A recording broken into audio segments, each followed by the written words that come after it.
Rebonjour pour ceux qui étaient déjà avec nous lors de cette première conférence qui prélance quasiment notre nouvelle saison culturelle ici à Citéco.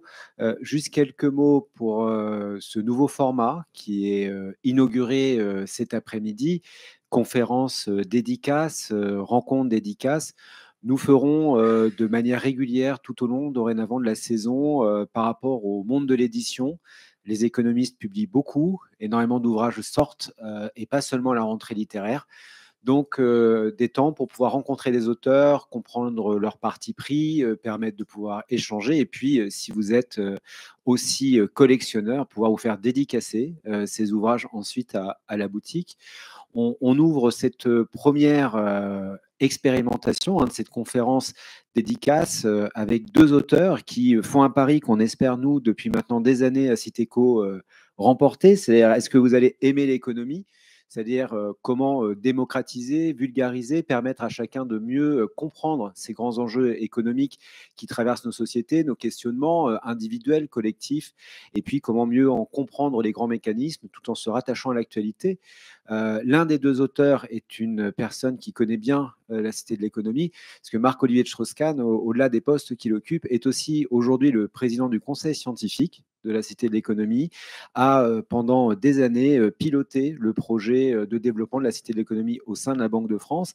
Et il s'est associé avec Anthony Benamou. Donc on va leur laisser la parole, et je vais te laisser la parole, Cédric. Et on espère qu'après cette conférence, si vous étiez déjà amoureux de l'économie, vous le serez encore plus. Si vous aviez encore un doute sur cet amour, vous l'aurez énormément. Et puis qu'évidemment, cette histoire se tissera à la fois avec cet ouvrage et à la fois avec la Cité de l'économie. Merci beaucoup et bonne conférence.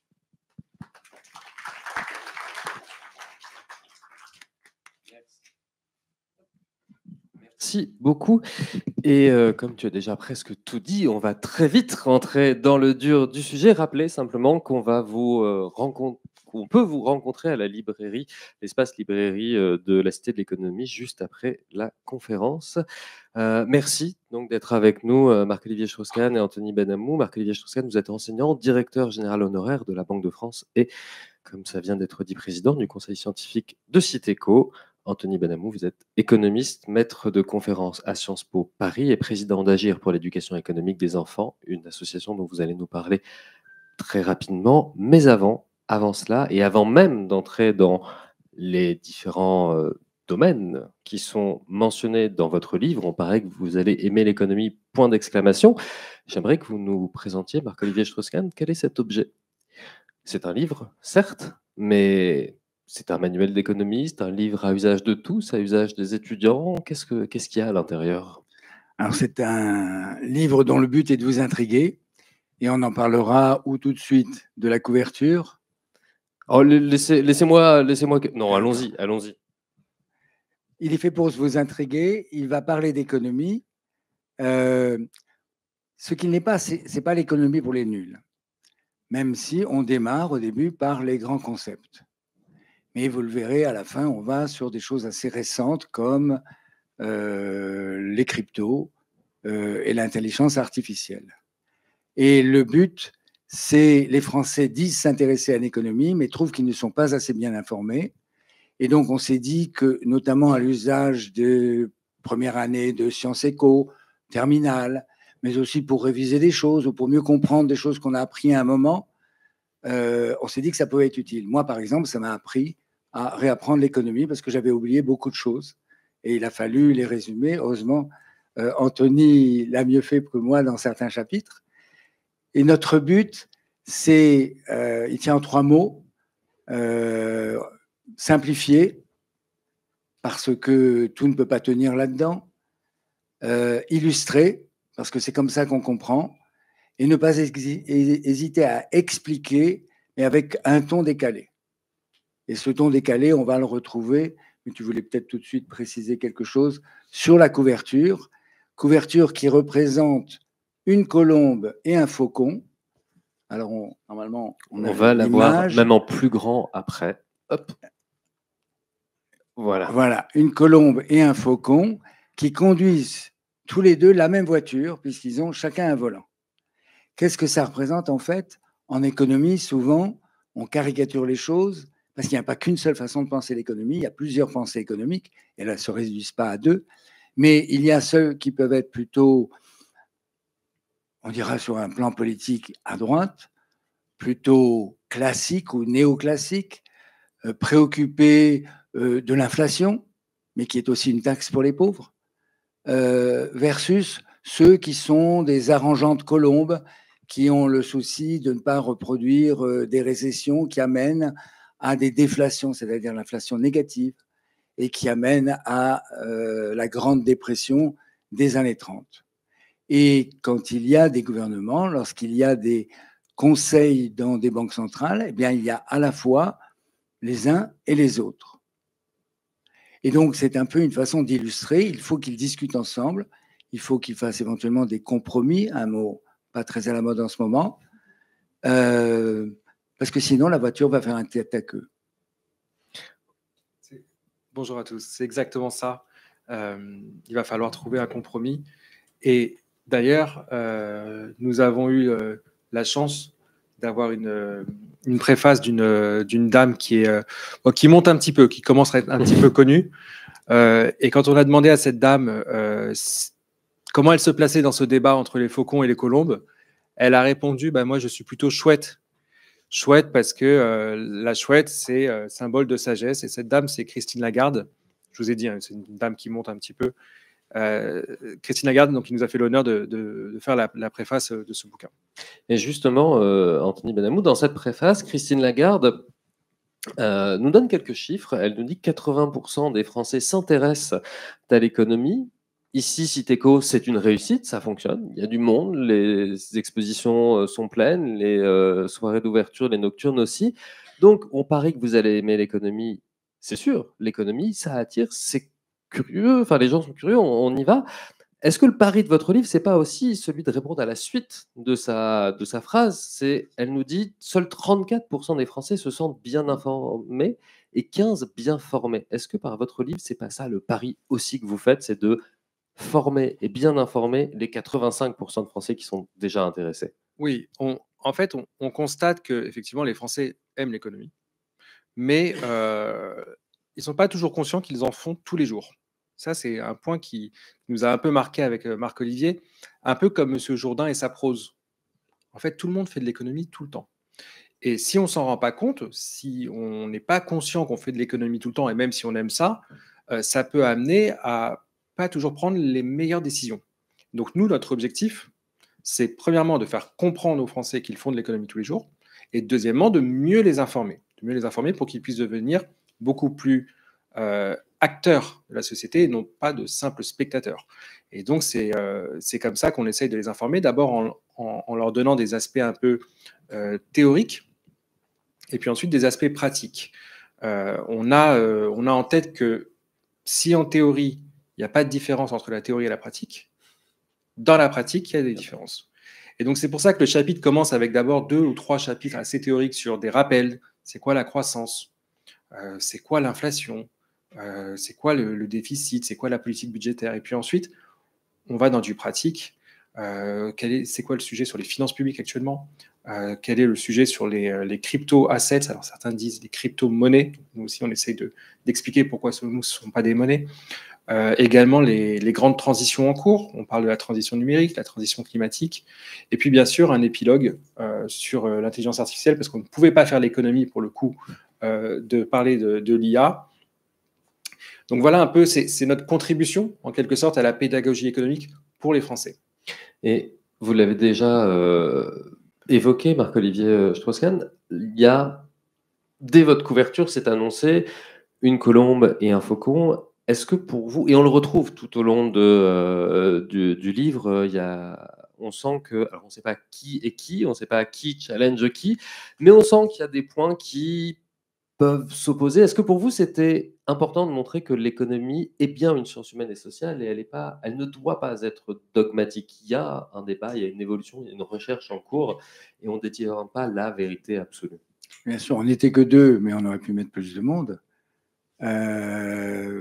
Je mets au défi les gens de savoir globalement qui est la colombe, qui est le faucon, parce que ça dépend un peu des sujets. Et puis, on peut sortir de cette caricature de toute façon. Mais il y a, et je fais une première allusion à Citéco, pour ceux qui l'ont visité ou qui le revisiteront, une histoire des pensées économiques. Il n'y a pas une pensée économique, et c'est la confrontation de ces différentes idées qui fait sa richesse. Un mot, quand on a cité les avis des Français sur l'économie et leurs connaissances, les femmes répondent moins haut que les hommes. Et je ne sais pas si c'est qu'elles sont plus modestes ou plus réalistes, mais en tout cas, c'est frappant qu'elles disent qu'elles ont moins de connaissances. Et elles suivent les mêmes études. Donc, vous choisissez, c'est peut-être une troisième explication. Je pense que c'est à la fois du réalisme et de la modestie. Dans votre livre aussi, on le sent assez vite, il y a beaucoup d'humour. Alors, ce que je trouve assez malin je ne sais pas si vous y avez pensé en l'écrivant, mais il y a parfois des blagues qui ne sont compréhensibles que si on fait un peu d'économie. Et ce qui est très satisfaisant, c'est que quand on ouvre votre livre, on ne les comprend pas forcément, mais quand on les referme, on les comprend. Et donc, on a l'impression d'appartenir à ce cercle de gens qui, maintenant, comprend ces blagues, maintenant a plus d'informations. Il y en a une, par exemple, c'est chapitre 7, cette caricature. Alors, pas cette caricature, elle a une histoire. Vous avez demandé à l'IA de représenter un banquier central. Si on ne suit pas l'actualité économique spécialement, si on, on voit un monsieur avec une barbe, il jongle avec des sigles monétaires. Oui, et encore, c'est pas forcément ce que ça veut dire si on ne suit pas l'économie. Justement, en écrivant le bouquin, on a senti à un moment donné avec Marc-Olivier qu'il était important de laisser le lecteur un peu respirer. Et typiquement, là, quand on écrivait cette partie-là sur toutes les innovations monétaires qui ont été mises en place par les banques centrales, notamment la Banque centrale européenne, à un moment donné, on a pris un peu de recul, on a dit, qu'est-ce qu'on a comme sigle monétaire quand même? Donc on les explique, et puis on s'est dit, il faut aussi que le lecteur prenne un peu de recul, qu'il puisse respirer, et qu'il puisse aussi sourire. Donc on s'est dit, bon, comment essayer de faire sourire le lecteur? Et donc on a demandé à l'intelligence artificielle de représenter un banquier central qui jongle avec tous ces sigles monétaires. Et là où ça devient drôle, et enfin, en tout cas, c'est nous, on a trouvé ça drôle, mais et c'est pour reboucler sur ce que vous disiez, Cédric, c'est que quand l'IA nous a donné ce dessin, ben nous, avec notre esprit d'économiste, on a dit, mais il nous rappelle quelqu'un, ce monsieur. En fait, l'IA a représenté un banquier central, mais il a représenté quelqu'un qui nous était familier. Et donc, on s'est permis d'envoyer à un certain monsieur, un Belge, qui s'appelle Peter Pratt, qui était l'ancien chef économiste de la Banque centrale européenne avec Mario Draghi. On lui a envoyé le dessin, on lui a dit, est-ce que tu ne trouves pas qu'il y a une ressemblance avec toi? Et Peter Pratt nous a dit, mais c'est incroyable, etc. Et donc, il nous a proposé de rédiger la postface du bouquin, où lui-même s'amuse un peu de l'intelligence artificielle et de ce dessin-là. Donc oui, c'est vrai que nous, on a vraiment pensé le bouquin comme un bouquin sérieux, mais sans se prendre au sérieux, et en se disant, il faut que le lecteur puisse aussi un peu respirer de temps en temps, parce que c'est vrai qu'on aborde parfois des sujets qui ne sont pas compliqués, mais qui peuvent être un peu complexes, voilà, tout simplement. Et donc, on a pris beaucoup de plaisir à le faire, et donc voilà, ça c'est une illustration. Et dans cette postface, il dit que le métier de banquier central est bien souvent d'ailleurs cette idée de jongler entre plusieurs choses, et que l'IA a bien représenté cet équilibre. Et en fait, on n'a pas ici évoqué, ne craignez rien, la signification de tous ces sigles. Il n'a pas la tête d'ailleurs classique du banquier central, parce qu'il est bien chevelu, il est barbu. On n'imagine pas toujours comme ça, les banquiers centraux, plutôt réglo, costard. Et il jongle si mal qu'il a fait tomber une des boules. Et alors, pour ceux qui peuvent voir, ça a crevé le plancher. Et pour ceux qui voudront le livre ou qui ont compris, c'est une allusion au fait que les taux d'intérêt à un moment sont passés négatifs. Il a crevé le plancher des taux d'intérêt. Et je ne sais pas si on aura le temps d'en parler ou non, mais imaginez qu'on soit prêt à payer pour donner de l'argent à quelqu'un avec pas la garantie qu'il va le rembourser. Il faut vraiment, et c'est ça en fait un taux d'intérêt négatif. C'est pas celui qui prête qui reçoit l'argent, c'est celui qui emprunte. le taux d'intérêt. Mais eh ben, si, allons-y, entrons dans cette notion, par une notion que vous expliquez dans le livre, qui est celle de l'inflation. On en parle beaucoup aujourd'hui, alors peut-être un petit peu moins en cette fin d'année qu'il y a 6, 8, 10 mois, un an, mais si on veut résumer rapidement, à gros traits, l'actualité économique de ces dernières années et demie, 2 dernières années, c'était attention, il y a beaucoup d'inflation, il va falloir la maîtriser. C'est d'ailleurs l'un des objectifs des banques centrales, tout du moins de la BCE, des banques centrales en Europe. Et vous prenez le temps, et c'est là où le livre est très bien construit, vous prenez le temps d'abord de nous expliquer ce qu'est l'inflation, la déflation, et puis la désinflation, ou inflation, désinflation et déflation dans l'ordre que vous voulez. Est-ce qu'on peut faire ce point-là? Et puis après, vous nous expliquerez pourquoi des taux d'intérêt négatifs, c'était pas si évident que ça à comprendre, Marc-Olivier. Peut-être sur les notions inflation, désinflation, déflation. L'inflation, bon, ça on l'a tous vécu ces 18 derniers mois ou 24 derniers mois, c'est la hausse des prix et la hausse maintenue, auto-entretenue des prix. Et le problème avec l'inflation, c'est que, ce que tu disais Marc-Olivier, c'est une taxe pour les épargnants, c'est une taxe pour les pauvres, c'est une perte de pouvoir d'achat. Enfin bon, l'inflation, c'est très problématique et c'est pour ça qu'on veut faire attention avec l'inflation. D'ailleurs, on a disposé ici des titres de chapitres. On a un chapitre qui s'appelle « L'inflation, c'est comme le dentifrice ». C'est une phrase d'un banquier central allemand dans les années 80 qui comparer l'inflation au dentifrice en disant quand le dentifrice, la pâte à dentifrice sort du tube, on ne peut plus la re-rentrer. Et donc, on doit faire attention. Donc, la déflation, au contraire, c'est quand cette fois-ci, on a des prix qui diminuent, mais attention, on est bien dans un cycle auto-entretenu. C'est pas juste comme ça, des prix qui diminuent, même de façon durable, on se dit, bon c'est peut-être pas si mal, sauf que le salaire, c'est le prix du travail. A priori, c'est vrai, quand on interroge les Français, si on leur dit, mais vous seriez sans doute beaucoup plus heureux avec des prix, dans un monde déflationniste avec des prix qui diminuent, ils disent oui, sauf que quand on leur explique ensuite que des diminutions de prix auto-entretenues, ça signifie une récession, parce qu'en définitive, l'entreprise, si elle ne peut pas vendre ses produits et qu'elle doit les stocker parce que les prix baissent et qu'ils continuent à baisser, à un moment donné, l'entreprise elle va devoir licencier aussi son personnel. Et donc, le risque avec la déflation, c'est de rentrer dans une spirale infernale, déflation, récession. Donc, on ne veut surtout pas la déflation. La déflation, pour le banquier central, c'est même pire que l'inflation, pour dire les choses un peu rapidement. Et la désinflation, cette fois-ci, c'est un ralentissement de l'inflation. Typiquement, actuellement, en Europe, en France et en Europe, on est dans une période désinflationniste. On a eu une inflation qui a augmenté, qui a atteint des rythmes de croissance inédits depuis plus de 30 ans. Et actuellement, l'inflation en France, c'est le dernier chiffre qui est sorti de l'INSEE hier, c'est 1,2%. En septembre, les prix augmentent de 1,2% par rapport au prix de septembre 2023. On calcule toujours l'inflation sur un an.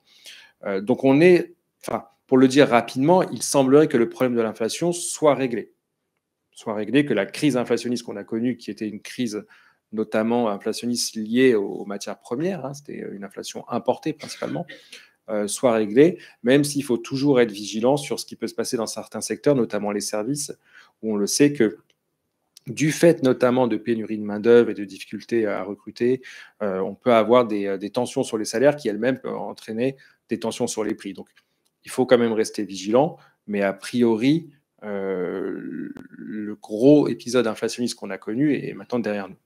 Pour gérer ces épisodes inflationnistes, les banques centrales ont un outil, les taux d'intérêt directeurs.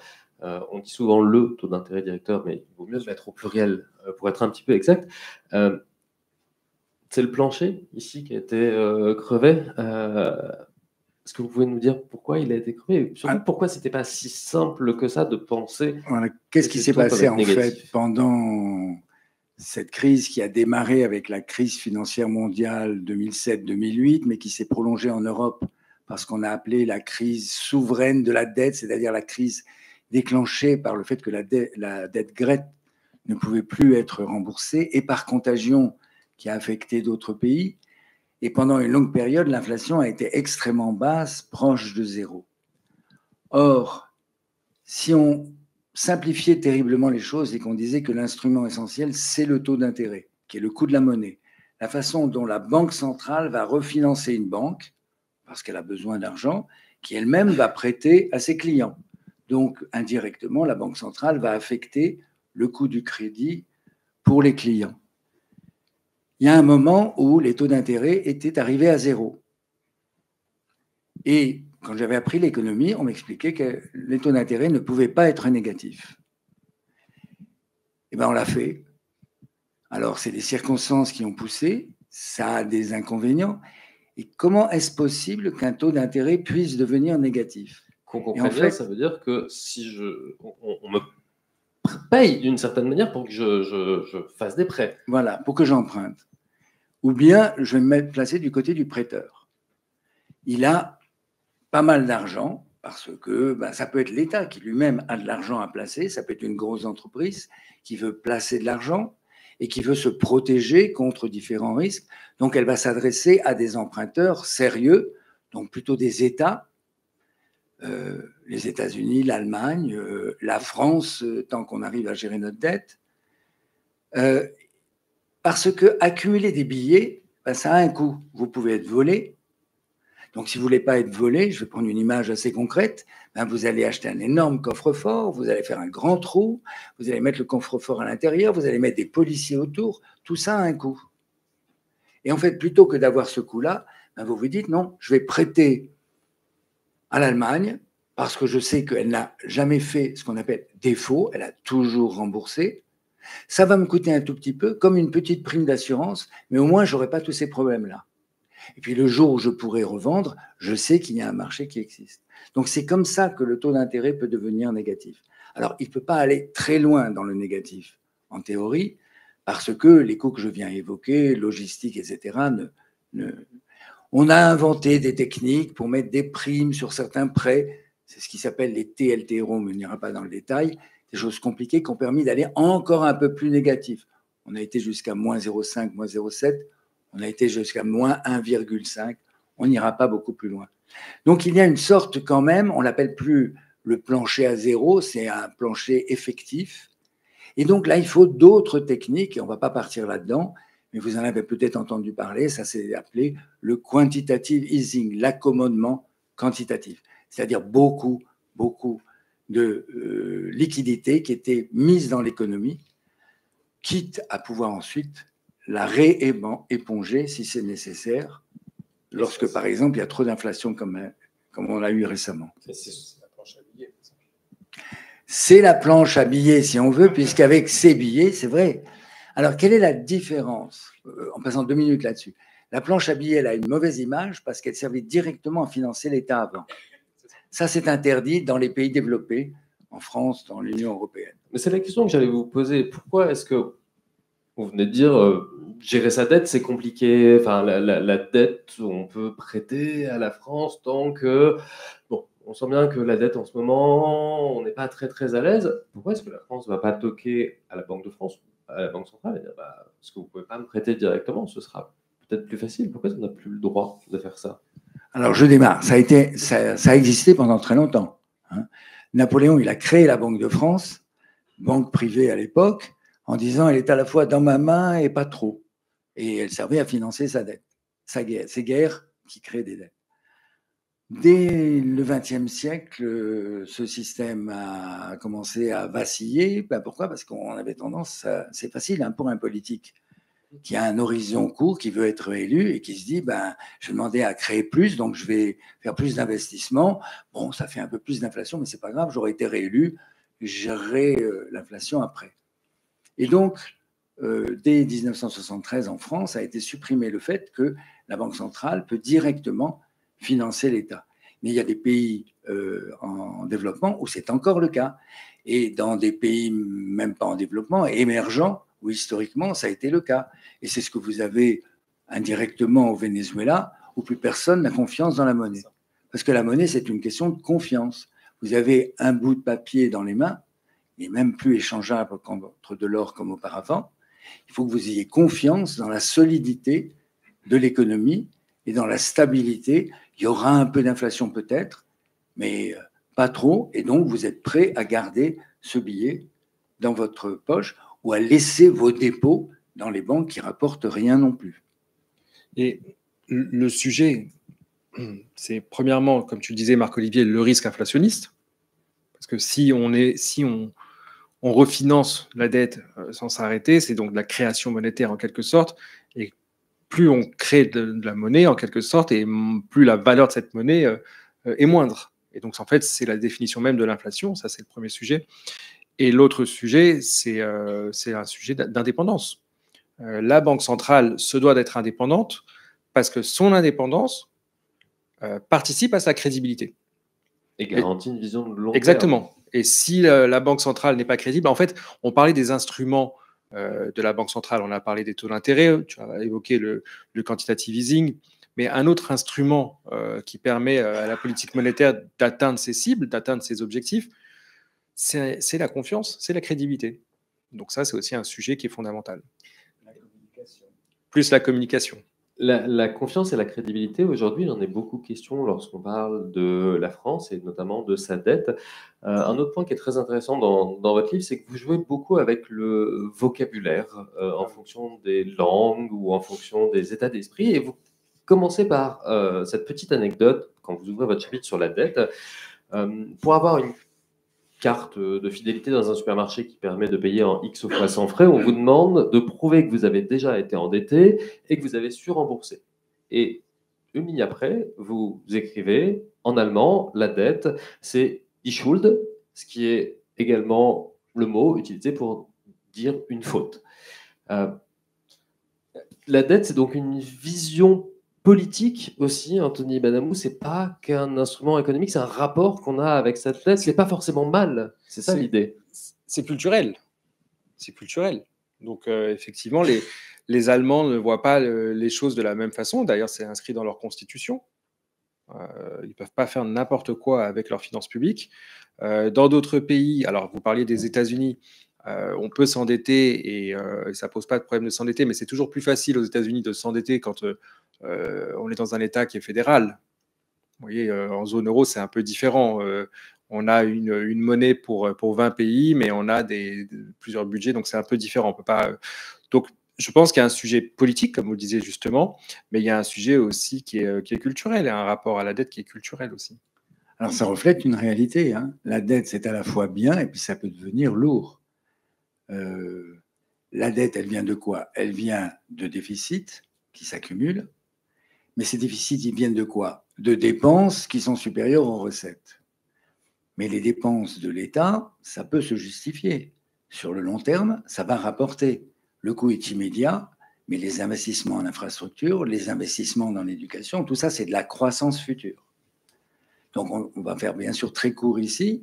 Donc, on dit l'arbre du déficit ne doit pas cacher la forêt des dépenses et des recettes, et c'est là qu'il y a le vrai travail. Et c'est là qu'il y a peut-être des efforts à faire en termes d'équité, en termes d'efficacité. Après, on a des déficits qui s'accumulent, qui font une dette et qui peut éventuellement être financée par les étrangers. C'est le cas en France. C'est une dépendance, mais c'est aussi une richesse, puisque c'est eux qui nous amènent leur argent. Le Japon, c'est l'extrême inverse. L'essentiel est détenu par les Japonais. Donc, leur dette sur PIB, pour faire des comparaisons, on insistera là-dessus, il vaut mieux faire un ratio entre le stock de la dette, ce que l'État, le secteur public doit, et la capacité à rembourser, puisque c'est le flux de production nationale chaque année. Un peu comme un ménage va rembourser à partir de ses revenus et de son travail. Bon, ben dans le cas japonais, ça dépasse 250%. Nous, en France, on est inquiets, certains sont inquiets, d'autres minimisent, 110%. Mais c'est essentiellement des Japonais qui détiennent la dette japonaise. Donc, c'est un peu comme si, dans un couple, ben, le mari devait de l'argent à la femme, ou inversement. Ça s'annule, pour l'essentiel. Dans notre cas, on le doit, et c'est un plus parce que ces étrangers ont amené de l'argent. Et ont même accepté à un moment un taux négatif. Mais on en est loin, parce que les taux d'intérêt peuvent beaucoup varier lorsqu'il y a des chocs inflationnistes. Et c'est ça la difficulté de la gestion. Peut-être juste pour poursuivre sur ce point-là et la crédibilité dont vous parliez, Cédric, le sujet, c'est qu'aujourd'hui, voilà, on se pose la question, est-ce que la France va rembourser sa dette? En fait, un État ne rembourse jamais sa dette. Donc voilà, on a apporte une première réponse, non, on ne va pas rembourser. En revanche, on a un process qui est de refinancement de la dette. Ça s'appelle refinancer jusqu'à maturité sa dette. Comment ça fonctionne? 3 200 milliards d'euros, ça c'est le montant nominal. Tu disais rapporté au PIB, c'est plus intéressant parce que ça permet de faire des comparaisons notamment, donc c'est 110% du PIB. On ne va jamais les rembourser d'un coup. En revanche, on a des maturités qui tombent et la France, à chaque fois, enfin tous les États d'ailleurs, pour refinancer leur dette, doivent emprunter sur les marchés financiers dès que une partie de la dette arrive à maturité. Et le sujet de la crédibilité, c'est à combien j'emprunte sur les marchés financiers. Et il est là tout le point. Aujourd'hui, la France, elle emprunte à 3%. Le problème, c'est que si elle emprunte à 3% pour rembourser une partie de la dette qui avait été émise, je dis n'importe quoi, il y a 5, 6, 7, 8 ans à 0 ou 0,5 quand les taux étaient à 0 voire négatifs, bah, c'est là qu'on a un effet boule de neige et un risque. Le coût du service de la dette qui là devient un peu plus problématique. Si on doit comprendre, pour rendre les choses pragmatiques, on vient d'assister à une conférence sur la finance durable. Est-ce que typiquement, là, ce sont plein de projets sur lesquels l'État peut s'endetter, des projets sur le très long terme que le secteur privé ne peut pas forcément supporter. Est-ce que l'incitation de l'État, là, oui, s'endetter pour ça, c'est plutôt une bonne chose. En revanche, s'endetter pour financer les dépenses courantes, c'est là où ce serait problématique. Alors, les dépenses courantes, ça peut être l'enseignement, c'est des enseignants. Et les enseignants, ben, c'est un investissement dans le futur. C'est très compliqué et il y a une sorte d'unicité de la gestion de la trésorerie. Et puis, on parle de l'État, mais en réalité, il y a l'État, il y a la sécurité sociale, il y a les collectivités locales, etc. Donc, c'est des administrations très publiques. compliqué. Mais l'État, c'est 80% globalement de la dette. Oui, mais les déficits peuvent venir plus d'autres endroits.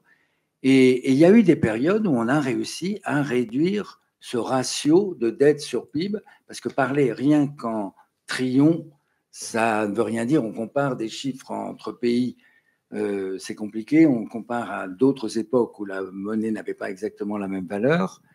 On a eu des périodes comme ça. C'est souvent lorsque la croissance a été très forte. C'est logique, hein, la croissance, c'est ce qui va faire grossir le dénominateur, dette sur PIB.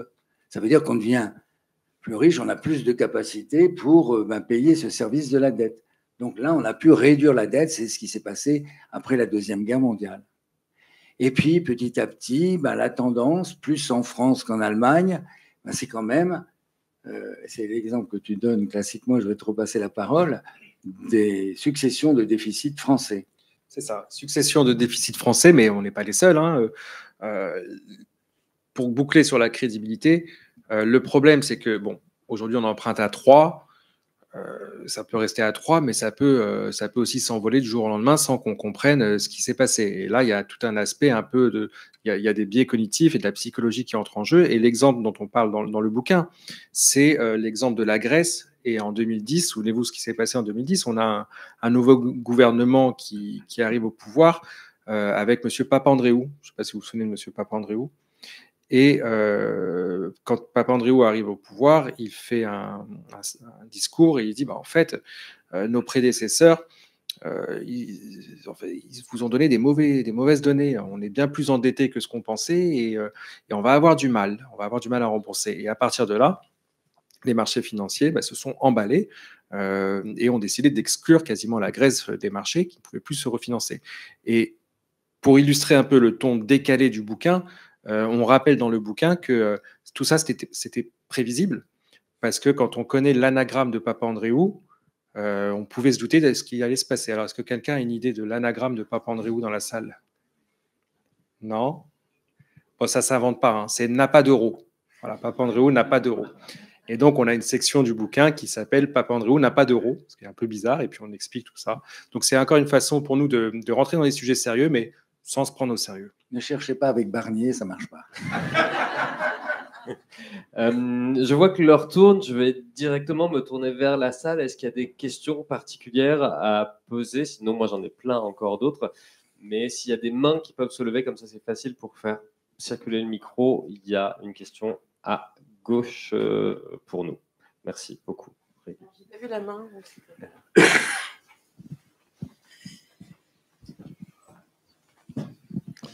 Bonjour, petite question sur la dette question d'un ressenti, je pense, des profanes de ma génération qui côtoient un petit peu l'économie sans vraiment la comprendre.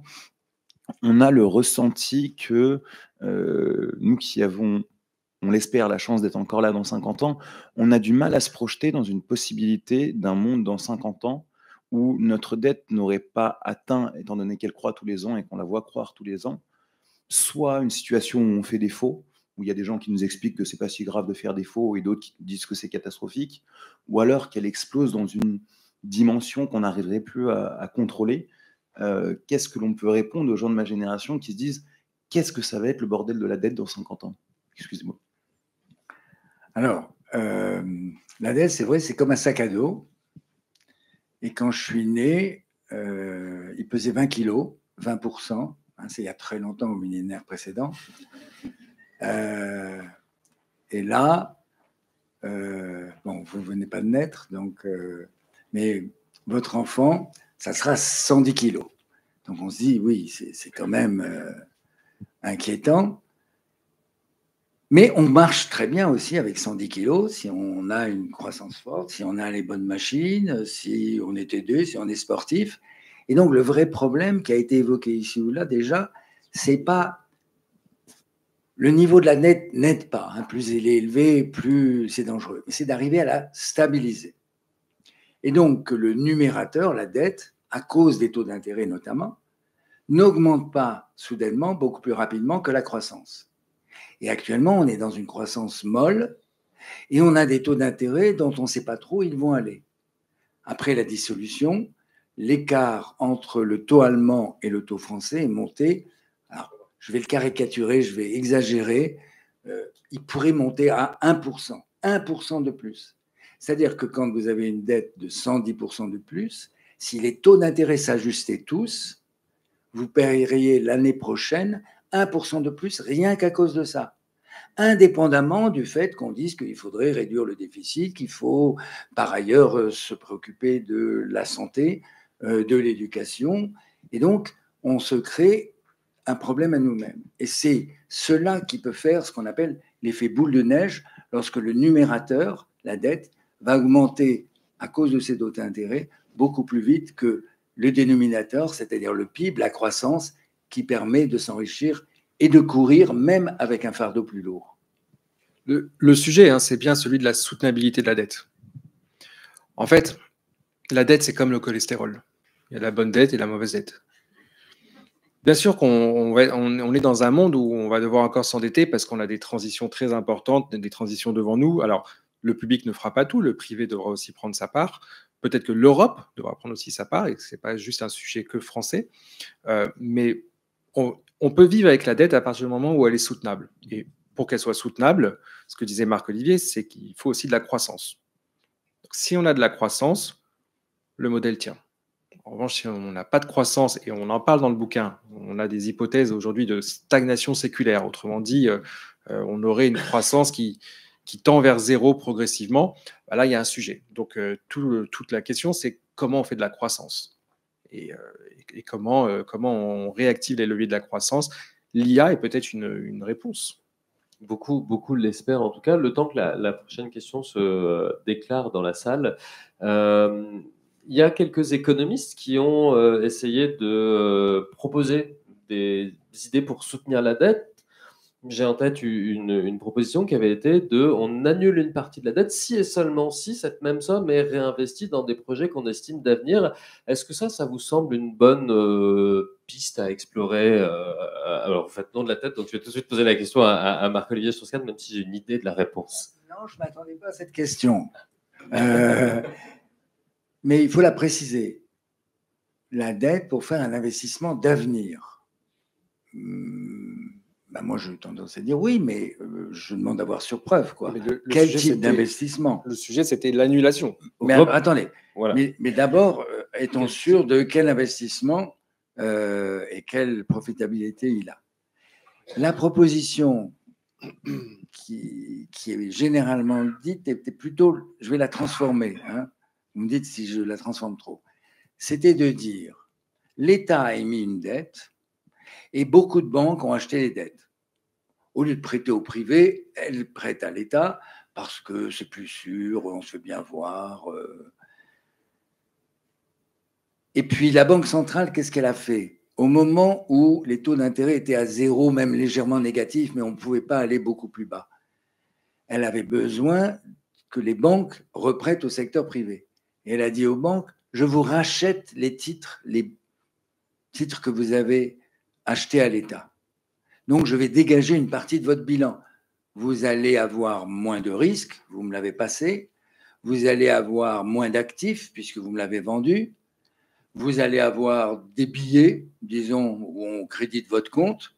En contrepartie, vous allez pouvoir prêter au secteur privé.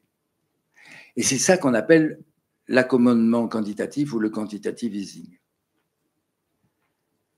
Et ça a marché.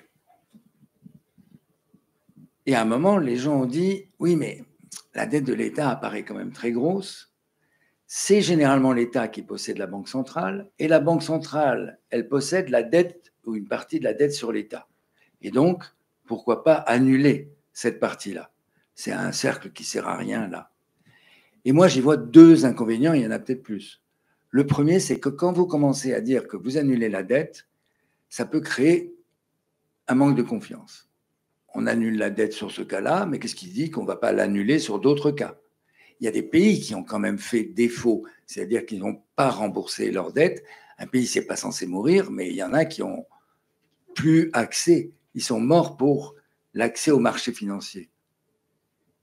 Et puis, il y a une deuxième chose qui, pour moi, justifie de ne pas avoir été dans cette direction-là, c'est que quand l'inflation s'est envolée, on a fait l'inverse.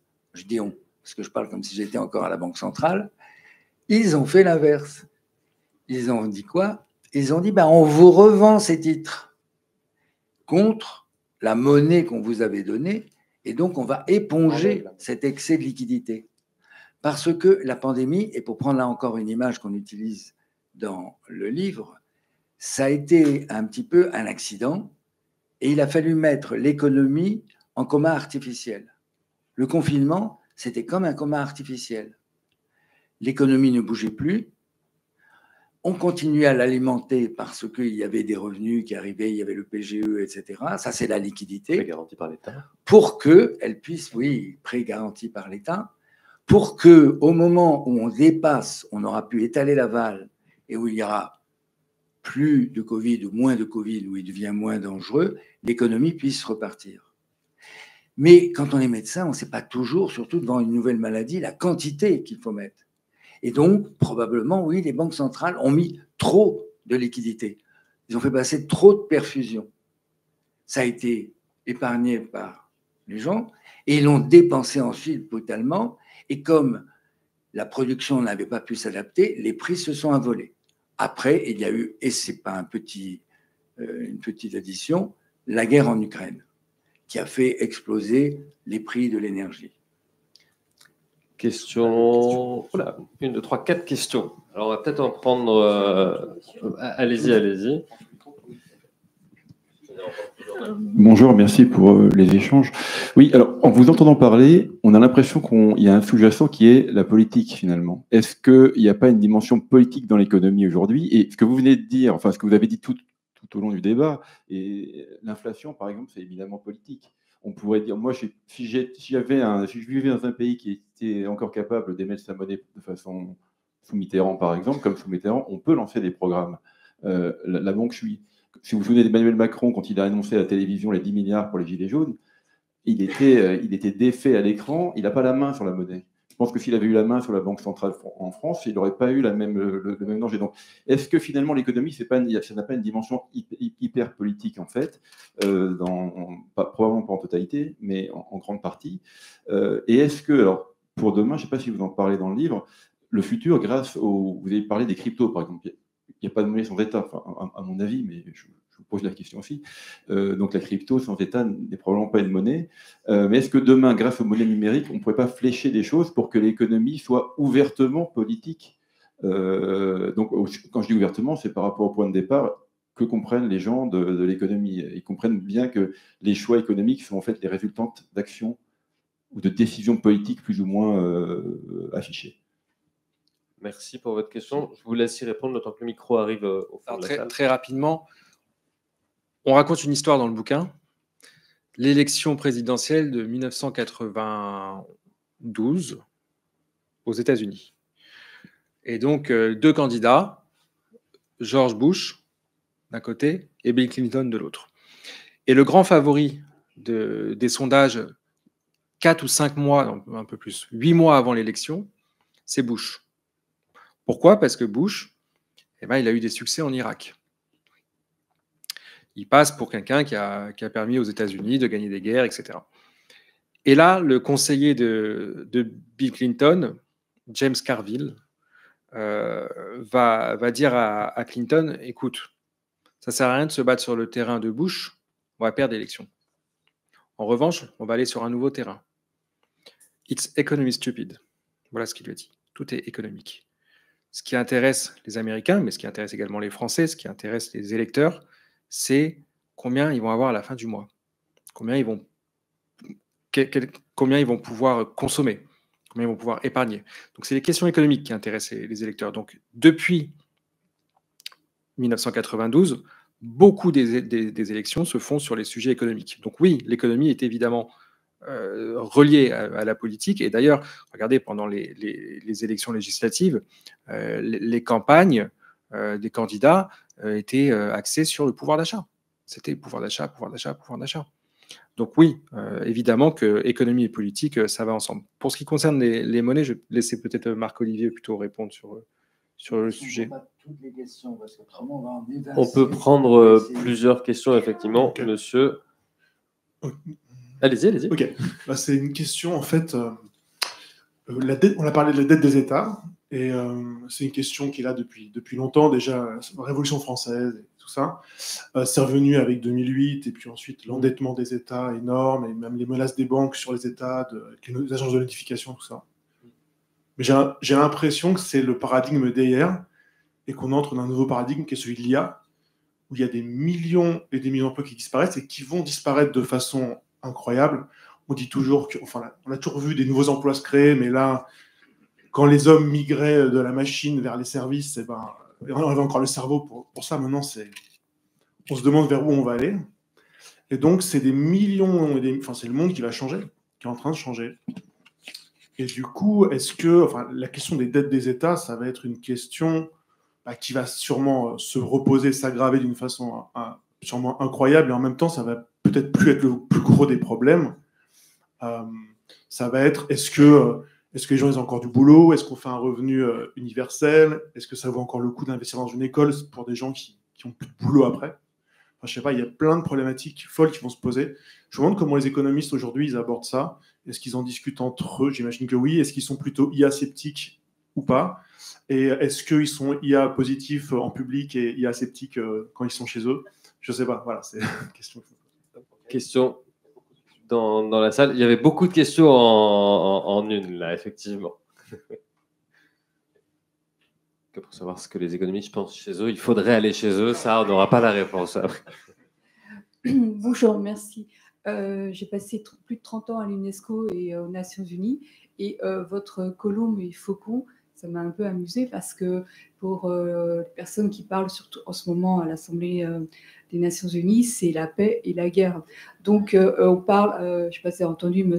Antonio Guterres qui a dit qu'on est au bord de la Troisième Guerre mondiale, voire nucléaire. Donc est-ce que vous abordez ce problème? Parce qu'on sait que la guerre a un impact sur l'économie et ça peut permettre aussi d'effacer la dette. Et ma deuxième question, on dit qu'à partir de 2025, on va avoir le dollar, l'euro numérique. Est-ce que ça va remplacer le cash? Merci. Merci. Je crois qu'il y avait une autre question où j'ai... Non, c'est bon. Jusqu'à 20h. Là-bas. Question là-bas. Alors, dernière là-bas, effectivement. J'arrive.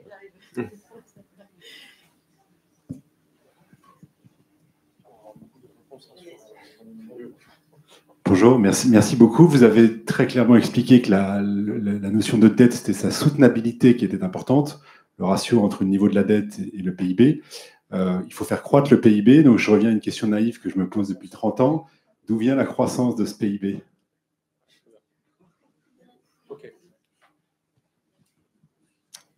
Alors, est-ce qu'on les prend dans l'ordre? On prend comme ça vient, comme on veut. comme Alors, je ça vais vous commencer semble par plus la logique. dernière parce que c'est la plus fraîche du coup dans mon esprit. D'où vient cette croissance? La croissance, si on simplifie, elle vient de 3 grands éléments. Et puis, ça me permettra aussi de répondre à votre question au passage. Le premier élément, c'est le travail. Donc, les quantités de travail, le nombre de personnes qui travaillent. Le deuxième élément, c'est les machines, le capital. Et le troisième élément, c'est, si on était pompeux, on dirait la productivité globale des facteurs. Mais si on dit les choses simplement, c'est le progrès technique. D'où vient la croissance? Le progrès technique explique beaucoup de la croissance. Maintenant, ce qui est intéressant, c'est de savoir est-ce que le progrès technique, il est exogène? Est-ce qu'il tombe du ciel? Chaque année, on a du progrès technique qui tombe du ciel. Ou est-ce que, en complément ou bien au contraire, il est endogène? Ce que je veux dire par là, c'est que je vous ai parlé du facteur travail, du facteur capital. Est-ce que nos travailleurs sont de plus en plus productifs? Et donc, dans ce cas-là, on pourrait dire qu'on a du progrès technique sur les travailleurs. Et donc, en fait, c'est un sujet de productivité. Ou bien, est-ce que nos machines sont de plus en plus productives également? Et là, on aurait du progrès technique sur le capital. En tout état de cause, ce qui a expliqué les grandes vagues de croissance pour les pays industrialisés, pour les pays occidentaux, c'est les révolutions industrielles. Et en fait, c'est ce qu'on appelle les révolutions industrielles, c'est le moment où on a des nouvelles technologies qui vont remplacer les anciennes technologies. Donc l'IA, typiquement, on se pose la question de savoir si aujourd'hui, c'est une nouvelle révolution industrielle.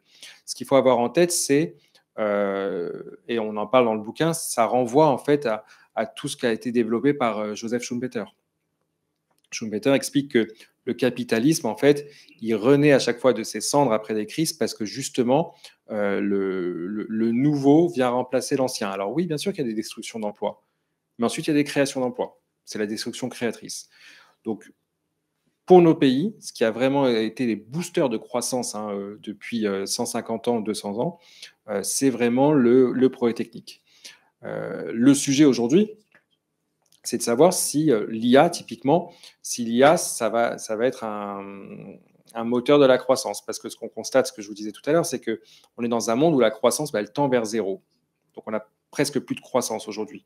Et il y a des économistes qui expliquent qu'on n'a plus de croissance parce qu'en fait, le progrès technique serait un progrès à rendement décroissant. Si je vous pose la question, selon vous, qu'est-ce que vous préférez? Vous préférez avoir votre smartphone ou bien l'eau courante chez vous? A priori, vous préférez avoir l'eau courante chez vous que votre smartphone. Donc, le smartphone a apporté beaucoup aux hommes. Mais le problème, c'est que le rendement du smartphone, il est moindre que le rendement de la précédente révolution industrielle. Donc, c'est ça le sujet. C'est de savoir si l'IA va justement être assez forte pour arrêter ce mouvement de rendement décroissant, même dans le progrès technique. Je ne sais pas si ça répond un peu à votre question et aussi à la vôtre. Et il faut qu'on enchaîne aussi. Oui, on peut faire le lien. Donc, on a fait l'épilogue sur l'IA. On n'est pas des spécialistes de l'IA. En écrivant un bouquin, on apprend aussi. Puis surtout, on se dit, il faut que je comprenne pour simplifier. Et donc, c'est un peu simplifié. On n'en est qu'au début. Et les révolutions industrielles précédentes, elles ont mis du temps à avoir un impact. La deuxième révolution industrielle, celle liée à l'électricité, pour avoir tout son impact, elle a été retardée par la Première et la Deuxième Guerre mondiale, la Grande Dépression. Donc, est-ce que là, on nous avait déjà parlé de, ça s'appelait communication, information, technologie. Dans les années 90, on disait, avec Internet, voilà déjà une révolution. Est-ce que l'IA est différente ou on fait partie? J'en sais rien. En tout cas, on n'a pas encore vraiment le recul. C'est lent à se diffuser. Qu'est-ce qu'on en devine? Il y a un impact sur ce qu'on appelle la productivité et sur l'emploi que vous avez évoqué. Et effectivement, le PIB, c'est quoi? C'est le PIB divisé par l'emploi, c'est la définition de la productivité, et remultiplié par l'emploi, si on veut retomber sur le PIB. L'impact sur la productivité, au niveau microéconomique, on le voit. Et il y a un grand progrès. Au niveau macroéconomique, on ne le voit pas encore. Ça met du temps, c'est compliqué, c'est masqué, il y a des gros investissements. Et puis, il y a la dimension emploi que vous avez évoquée. Est-ce que les emplois, comme dans les révolutions précédentes, vont disparaître en masse? Certains, oui, et pas les mêmes que dans le passé. Parce que l'IA a cette différence qu'elle affecte potentiellement des métiers je cherche l'équivalent de skills. Les cols blancs, on a tendance à dire. Les cols blancs plutôt que les cols bleus. Et je faisais un cours à des gens de KPMG et on a parlé de l'IA et ils ont dit, nous on fait de l'audit, on est concerné au premier rang, la machine peut faire déjà presque aussi bien que nous. Vous connaissez l'exemple que l'IA a passé le concours du barreau à New York, etc. Mais l'IA peut aussi enrichir le boulot pour ces mêmes cols blancs. Et donc, la proportion, il y a un raisonnement à faire qui est combien de métiers sont exposés.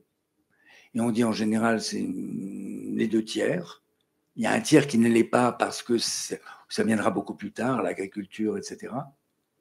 Dans les 2 tiers exposés, il y en a un petit tiers qui devrait en bénéficier en enrichissant, un gros tiers dont la solution est le recyclage.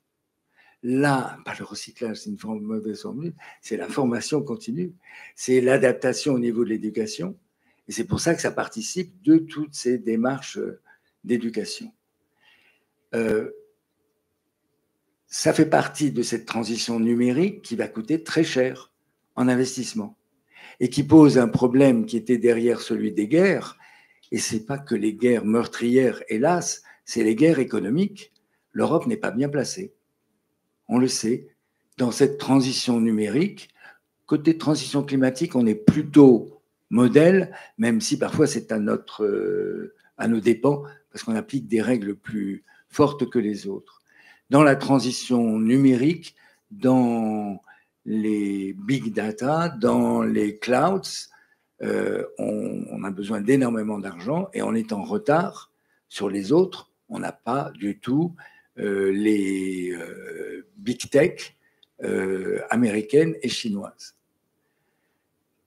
Et puis, ce que vous avez dit évoque un autre sujet. Il y a un coût aussi pour la transition climatique. Et là, on est devant, on ne va pas refaire la conférence précédente, on est devant une double transition et un double défi. Et puis, il y a cette fragmentation du monde, qui, même si elle est associée à des guerres, l'annexion de la Crimée par la Russie, l'invasion de l'Ukraine, se traduit par un mouvement qui a arrêté le phénomène de globalisation qui avait ralenti, mais qui avait démarré très fortement, qui s'était accentué dans les années 90 avec l'intégration de la Chine et de l'Inde comme force de travail, parce que le travail compte aussi. Donc, vous avez posé des questions passionnantes et qui nous amèneraient vraiment très loin. Oui, on traite de ces problèmes de fragmentation du monde, de guerre, et pas que de guerre avec des armes, ou du moins avec des armes financières. Les sanctions financières imposées à la Russie, dont certains effets peuvent être négatifs en retour, c'est une guerre. Et donc, le monde est en guerre. La détention de dettes par des non-résidents, ça peut être aussi une arme de géopolitique, typiquement. Il reste une question à laquelle il faut répondre, c'est celle des monnaies numériques de banque centrale. Est-ce que ça va tout changer ou pas? Et de quel type de monnaie numérique de banque centrale si on parle pour le marché de gros, on va dire, ou pour les particuliers? La réponse n'est pas tout à fait la même. Je ne sais pas qui veut commencer. On a la chance d'avoir le spécialiste des monnaies numériques. Non, on n'est pas un spécialiste. Et on dit dans le bouquin que c'est un chapitre, ça se découvre, biaisé. C'est-à-dire, il y a un point de vue. Alors, une façon de réparer ce biais, ça a été de solliciter des gens qui sont en faveur des cryptos ou qui utilisent ces cryptos, qui se financent par les cryptos. Il y en a un dans la salle. Il est d'ailleurs remercié dans le bouquin. Et il nous a évité d'écrire des bêtises ou d'aller trop loin.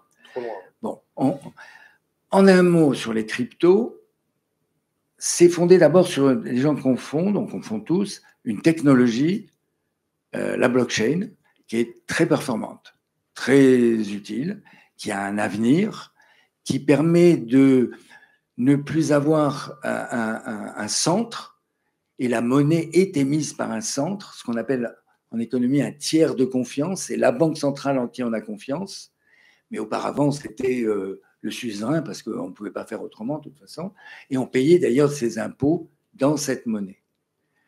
Donc, la blockchain permet de décentraliser le processus et elle a beaucoup d'utilisation. Elle est utilisée par les banques centrales et elle peut s'utiliser dans des transactions avec les banques.